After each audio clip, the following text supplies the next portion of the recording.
Bunda itu kalau malam hari jarang makan nasi ya, jadi saya lebih pilih lontong atau makan buah atau minum sari kedelai. Ini sari kedelai ya, saya bikin sendiri. Tadi saya rebus, saya beri gula pasir sedikit, garam sedikit. Mari minum ya. Allahumma barik lana bima razaqtana wa qina adzabannar. Bismillahirrahmanirrahim. Bismillahirrahmanirrahim. Assalamualaikum warahmatullahi wabarakatuh. Ini ada yang bertanya mengenai perut sebah, bawaannya nggak enak. Kalau dari sisi akhlak apakah yang harus diperbaiki? Jadi perut sebah, bawaannya nggak enak, bisa jadi dari akhlak buruk. Solusi penyembuhannya ya harus memperbaiki akhlak. Jadi perut sebah dan sakit sampai belakang, biasanya seseorang itu cenderung selalu menyalahkan. Jadi setelah menyalahkan orang lain, lalu meremehkan, dan di dalam hatinya bersumpah tidak mau ikut nasihat orang itu karena sudah dinilai bersalah. Contoh nih ya, kalau di rumah tangga, contoh ini ada suami memecahkan gelas ya, harusnya kalau sudah pecah gelas itu harusnya kan maaf ya, saya nggak sengaja, harusnya kan gitu. Ini enggak, kamu sih meletakkan gelas sembarangan ya. Sudah memecahkan gelas, menyalahkan istri, bersumpah ya, di dalam hatinya itu bersumpah tidak mau ikut nasihat orang lain. Jadi istri itu menasihati apapun ya nggak didengar, karena sudah dianggap dia itu dinilai bersalah. Jadi gelas pecah, istri dianggap bersalah karena yang meletakkan istri. Istri kan memberi nasihat, lain kali hati-hati ya, jangan gerusa-gerusu, insya Allah gelasnya nggak pecah, kan itu nasihat yang baik. Ini enggak, malah menyalahkan orang, bersumpah nggak ikut nasihat orang yang di depannya itu ya, misalnya yang menasihati istri ya, ini nggak mau dengar nasihat istri, terus dianggapnya dinilai istri itu bersalah, ya menyalahkan, bersumpah tidak mau ikut nasihat istri karena sudah dinilai bersalah. Nah, orang ini, si suami ini, kalau terus-menerus melakukan seperti itu, belum mohon ampun pada Allah, di titik kesalahannya ya suatu saat akan diberi peringatan oleh Allah dengan sakit. Jadi penyakit itu bisa berasal dari akhlak yang buruk. Oleh sebab itu butuh pengetahuan untuk memperbaiki akhlak ya, agar tidak sakit lagi. Karena itu langkah untuk penyembuhan bisa minta ampun kepada Allah, membaca astagfirullahaladzim, dan baca salawat kepada Nabi Muhammad Sallallahu Alaihi Wasallam. Lalu setelah itu minta maaf pada istri kalau memang yang bersalah itu suami, dan jangan gampang menyalahkan, karena jika tanpa pengadilan yang penuh hikmah, tidak boleh orang itu memvonis orang itu bersalah ya, nggak boleh seperti itu. Jadi harus disadari bahwa Allah yang paling berhak menghakimi. Allah selalu membuka pintu tobat, maka harus mohon ampun pada Allah. Ya, mudah-mudahan orang-orang yang selama ini mengalami perut sebah, tidak enak, ya mudah-mudahan secepatnya diberikan kesembuhan.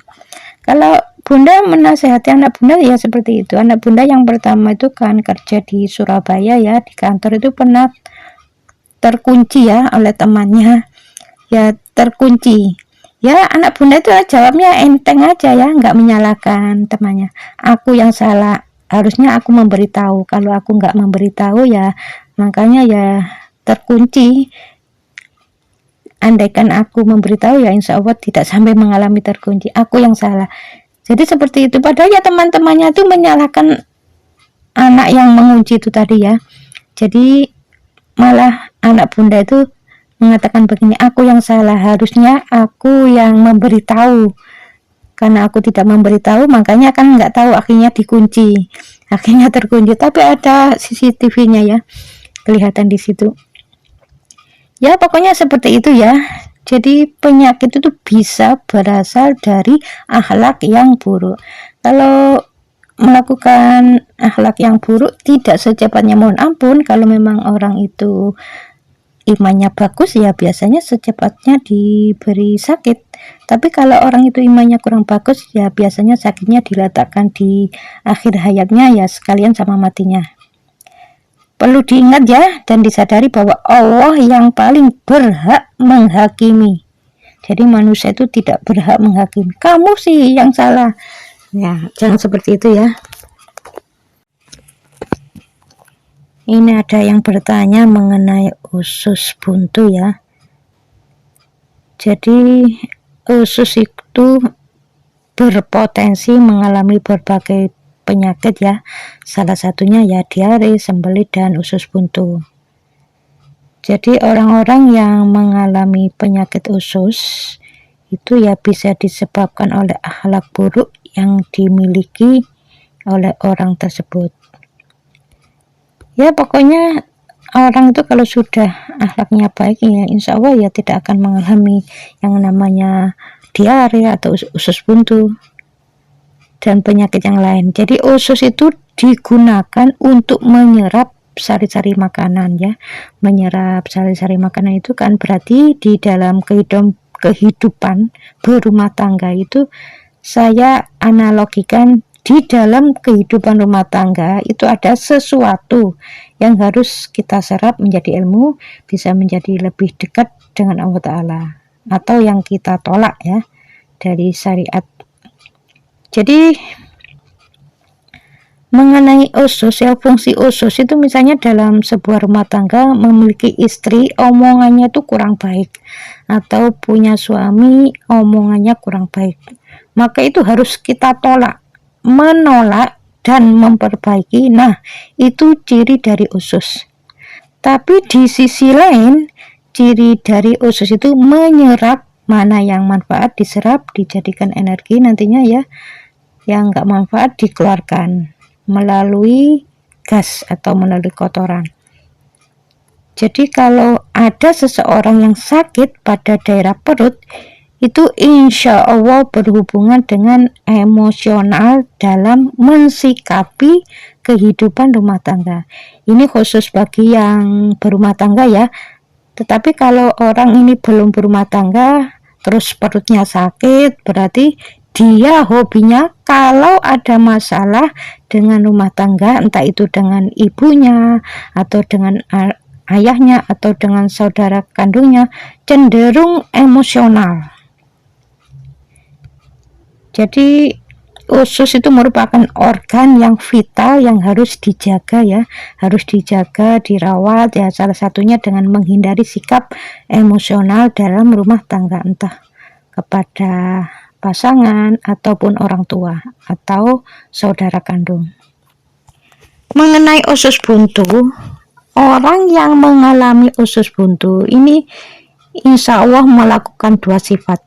Yang pertama, kalau ada masalah di rumah tangga itu biasanya berantem, uring-uringan, tidak diselesaikan dengan baik, malah ditinggalkan. Nah itu yang pertama. Terus yang kedua, tidak bisa memilah dan memilih mana yang baik dan mana yang buruk. Harusnya kalau orang itu sudah bersuami atau beristri itu harusnya kan tahu, oh aku ini sudah punya istri, berarti harus berani menolak kalau diajak oleh lawan jenis, entah itu berboncengan atau ngobrol berlama-lama atau makan bareng atau apapun, pokoknya yang bentuknya itu ya selingkuh ya, itu kan namanya selingkuh ya. Ini selingkuh tapi tingkatannya bukan tingkat tinggi ya. Kalau tingkat tinggi ya melakukan perzinaan, itu namanya tingkat tinggi. Jadi meskipun perselingkuhan ini bukan tingkat tinggi, tapi kalau itu terus-menerus dilakukan ya dosa itu akan menumpuk, lama-lama ya akan banyak ya. Kalau sudah banyak ya akan diberi peringatan oleh Allah dengan sakit. Jadi orang yang mengalami usus buntu, yang pertama, kalau ada masalah di keluarga tidak diselesaikan malah ditinggal dan uring-uringan. Terus yang kedua, tidak bisa memilah mana yang baik dan mana yang buruk. Makanya di video yang lalu, kalau orang itu melakukan perselingkuhan akan mengalami 3 penyakit sekaligus atau mengalami salah satu di antara 3 penyakit ini, entah itu sakit di punggung atau di lutut atau di perut. Jadi solusinya kalau ingin sembuh dari penyakit, lakukan akhlak yang baik, jangan melakukan akhlak yang buruk yang berupa sering uring-uringan kalau ada masalah, tidak diselesaikan malah ditinggalkan. Terus yang kedua, tidak bisa memilah dan memilih mana yang baik dan mana yang buruk. Harusnya kalau sudah punya pasangan harus berani menolak. Kalau ada ajakan-ajakan dari lawan jenis harus berani menolak. Ya, mudah-mudahan video ini ada manfaatnya ya. Assalamualaikum warahmatullahi wabarakatuh.